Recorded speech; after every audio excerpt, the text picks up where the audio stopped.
China may have pulled off a move that honestly blindsided the United States, in a game Washington thought it was winning. When Scott Basant demanded that Beijing end its currency practices, almost nobody expected the fallout to hurt the dollar more than the yuan, but that's exactly what happened. Now, American factories are choking under the pressure of their own tariffs. Chinese ocean freight to the United States has plunged by 60%, and retail shelves could begin running low in just 5 weeks. Washington is in damage control mode. President Trump pushed the United Kingdom to break ties with China. But, well, London has stayed silent. Meanwhile, Beijing is keeping calm and calculating. This isn't just about trade policy anymore, it's economic warfare. What happens when your closest allies stop following your rules, and your biggest rivals start setting their own? Basant's push for China to keep its currency stable while letting the dollar weaken wasn't just bold, it might have completely backfired. Since the start of 2025, the US dollar index has dropped nearly 10%. But instead of reigniting American manufacturing, it's triggered price hikes across industries still heavily tied to Chinese components. Some US tariffs have soared to 145%, hoping to force China inward. But without a fully developed local supply chain, the falling dollar is causing inflation. Not export growth. You can't devalue your way out of a supply crisis, said Moody's chief economist, Mark Zandi. He warned that tight inventories and pricier imports are forming a dangerous combination. Meanwhile, the Chinese yuan has only slipped 3.2% this year. Beijing isn't stepping back, it's watching carefully. And with $17.22 billion in net short bets against the dollar in just 1 month. According to CFTC data, global investors seem to think Basant's play is falling apart fast. Between January and April 2025, the US dollar index dropped from 105.2 to 94.8, according to Bloomberg. That kind of dip should have made US goods more competitive. But instead, it raised production costs for manufacturers still reliant on Chinese inputs. In contrast, the yuan's decline has been modest, unlike the 14.5% plunge during the 2018 trade war. While Basant called for a weaker dollar and a stronger yuan to rebalance global production, China made a move in March. The People's Bank of China cut its one-year loan prime rate to 3.35%, encouraging consumer spending without triggering currency shocks. Now the dollar's decline is working in China's favor. HSBC's David Bloom warned that a soft dollar without a solid manufacturing base doesn't bring growth. It brings stagflation. The contradiction Basant couldn't resolve is now being exploited by China with strategy and patience. As of April 2025, shipping traffic from China to U.S. ports like Los Angeles and Long Beach has dropped 61% based on Flexport and Panga data. The National Retail Federation and brands like Walmart and Target have warned that shortages could begin in just 5 to 7 weeks if imports don't bounce back. The main cause, tariffs, now ranging from 75 to 145% on vital goods like electronics, auto parts, and clothing. Prices are climbing fast. UBS reports that landed costs for consumer electronics are up 32% compared to last year. Furniture imports are 45% more expensive, and in March, the Consumer Price Index for core goods jumped 1.1%, the highest monthly spike since 2021. These trends show that broken supply chains are driving prices even higher. Still, Washington insists these tariffs are temporary, but if that's true, the clock is ticking. Basant envisioned a US-led reset of global manufacturing, but there's one big problem. America's industrial core is still incomplete. According to the Federal Reserve's March 2025 report, U.S. factory output fell 0.6% from the previous month, and capacity utilization slipped to 76.8%. These are, honestly, signs that reshoring efforts are falling short. Meanwhile, producer prices rose 1.3% in the first quarter, largely due to cost spikes in construction materials and imported machinery, much of which still comes from China. And, the labor force isn't picking up the slack. The Bureau of Labor Statistics reported a 17% year-over-year drop in U.S. manufacturing job openings as of February. Without enough inputs, trained workers, or reliable domestic production, a weaker dollar becomes a liability, not an advantage. Economist Mohamed El-Arian put it bluntly at a Bloomberg panel. This isn't dollar diplomacy, it's dollar dysfunction. And markets are reacting accordingly. China's central bank is using the dollar's decline to quietly inject stimulus into the economy while protecting its export power.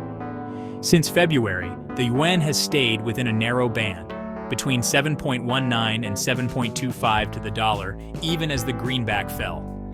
That stability allowed the People's Bank of China to push around $210 billion into state-owned banks through low-interest loans, according to Kin. Meanwhile, Chinese exports are holding steady. In March, China posted a $1 billion trade surplus boosted by a 17% jump in exports to ASEAN nations and Latin America. Customs data suggests China is buying time to pivot toward domestic-driven growth without risking capital flight. Alicia Garcia Herrero, chief economist at Natixis, noted that China's strategy isn't knee-jerk, it's calculated.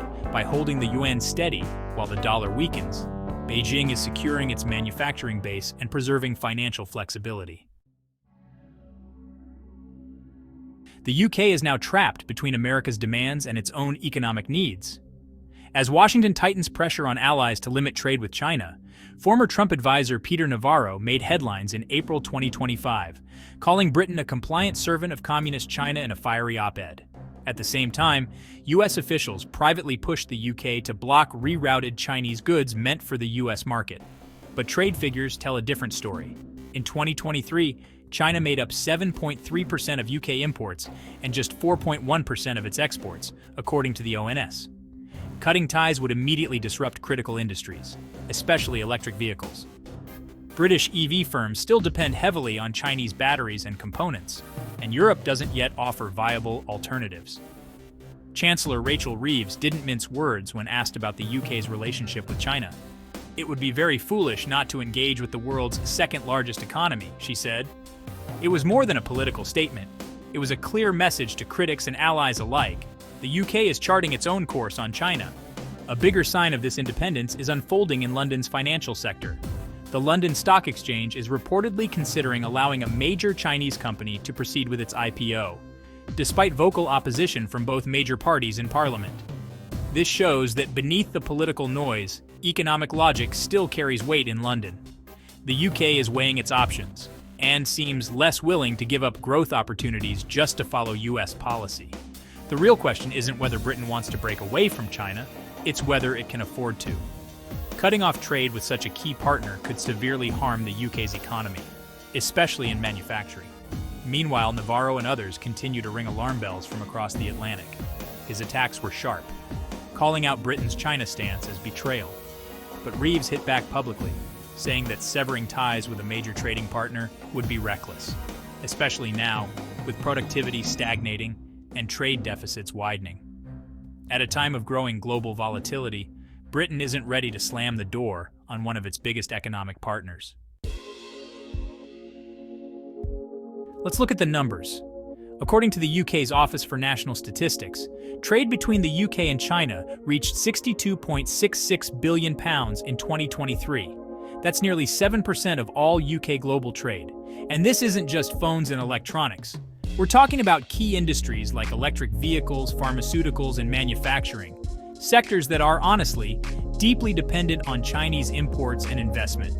While the United States is focused on decoupling from China, the UK seems to be doing the opposite, seeking deeper ties. One standout example is the upcoming Shine IPO, which could funnel major Chinese investment into London's financial market. This suggests that Britain isn't backing away, it's restructuring the relationship, not retreating. According to a leaked cabinet briefing obtained by The Guardian, some UK officials are pushing back against US pressure. One top advisor even described Washington's strategy as economically self-destructive. So, while the US ramps up its trade war, Britain is quietly choosing stability, not full alignment. Even with all the warnings, it's not as if the UK has thrown open the gates. In fact, Chinese investment in Britain actually dropped 27% in 2024, according to the Rhodium Group. No surge, no takeover. And when it comes to security, the UK has already taken action. It has blocked Chinese firms from sectors like nuclear energy and telecom infrastructure. The most famous case, Huawei's removal from the 5G network, following advice from MI5 and national security leaders. So when critics like Peter Navarro warn that China is sucking the UK dry, the numbers tell a different story. As Fiona Hill, a former US National Security Council advisor, puts it, the UK is taking calculated steps, not surrendering. There's a big difference between strategic engagement and blind alignment. Emotional language might sound powerful, but policy isn't built on metaphors. The UK knows trade isn't a war, it's a negotiation, a balancing act. And Britain is betting that long-term stability matters more than short-term drama. This isn't just about the UK. Both China and the United States are facing pressure at home. In the United States, Donald Trump is struggling to justify his economic strategy. In the first quarter of 2025, the U.S. economy shrank by 0.3% and real wages fell by 1.1%.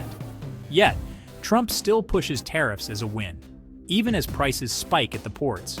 And honestly, that's a hard pitch to sell to struggling voters. In China, President Xi Jinping isn't exactly sitting comfortably either. Youth unemployment is at 5.3%, and the real estate sector is under heavy strain. Housing starts plunged 22% year over year. According to Dr. Wentai Sun from the Australian Centre on China and the World, this is now a two-level game. Trump and Xi aren't just playing against each other, they're performing for their people. Every tariff, every policy shift, it's not just about trade, it's also political theater. And in that performance, the UK is choosing caution over conflict. Trump is all about rebuilding American industry. China is focusing on resilience and multipolar power. Neither wants to blink first, because today, even a customs form can double as a campaign ad. As pressure rises on both sides, there's a real risk that emotions, not logic, will start shaping policy. Both Washington and Beijing claim they're open to talks, but neither wants to be the first to act. China's Commerce Ministry says it's evaluating. U.S. Treasury officials say the door's open. But this vagueness is no accident. It's called constructive ambiguity. It's an old diplomatic trick used in Cold War arms talks, where both sides talk without committing, waiting to see who blinks first. As John Chong from the National University of Singapore explains, it's about saving face while quietly testing the waters for compromise. Outwardly, the world sees a standoff. Behind the scenes, both sides are making carefully measured moves, but neither wants to lose the narrative by appearing weak. By April 2025, things had shifted. The CFTC reported $17.2 billion in short positions against the US dollar, up from $9.8 billion in January. And this isn't just trader panic. It's about weakening fundamentals. Bloomberg's dollar index dropped almost 10% in 2025, weighed down by poor trade performance, unclear policies, and falling imports. At the same time, the yield gap between U.S. 10-year treasuries and Chinese bonds narrowed to just 32 basis points, the smallest since 2006. U.S. assets are losing their shine. Morgan Stanley's Ruchir Sharma said it plainly. The dollar is being punished for America's lack of industrial readiness. Meanwhile, China is letting its yuan float more freely, while rolling out a 1.5 trillion yuan stimulus, without triggering capital flight. The very system that once powered U.S. dominance might now be working against it. If this trend continues, China may not need to retaliate directly. They might just wait it out. This isn't just a U.S.-China issue anymore. The world is shifting. WTO data shows that in the first quarter of 2025, China's exports to BRICS countries jumped 19.4%, while exports to the United States fell 31.7%. Meanwhile, EU internal trade rose 12%, fueled by stockpiling and supplier diversification. The UK, stuck in the middle, is trying to balance both worlds, negotiating with Trump for better US market access while maintaining trade ties with Brussels. It's a high-stakes balancing act. As historian Adam Tooze put it, this is the stress test for globalization 2.0. Nations may soon have to choose between dollar-based security and China-backed affordability. And alliances might not form into clean blocks, but instead into a chaotic web of trade, driven by costs, inflation, and wages, not politics. The world isn't falling apart. It's just rewriting the rules and changing the price tags. So here's the big question. Who's really driving the future of global trade? Governments or investors? Is this just another chapter in the US-China standoff? Or are we witnessing the end of old alliances and the rise of a leaderless, multi-hub trade order? Let us know what you think in the comments. And if you're enjoying this breakdown, don't forget to like and subscribe.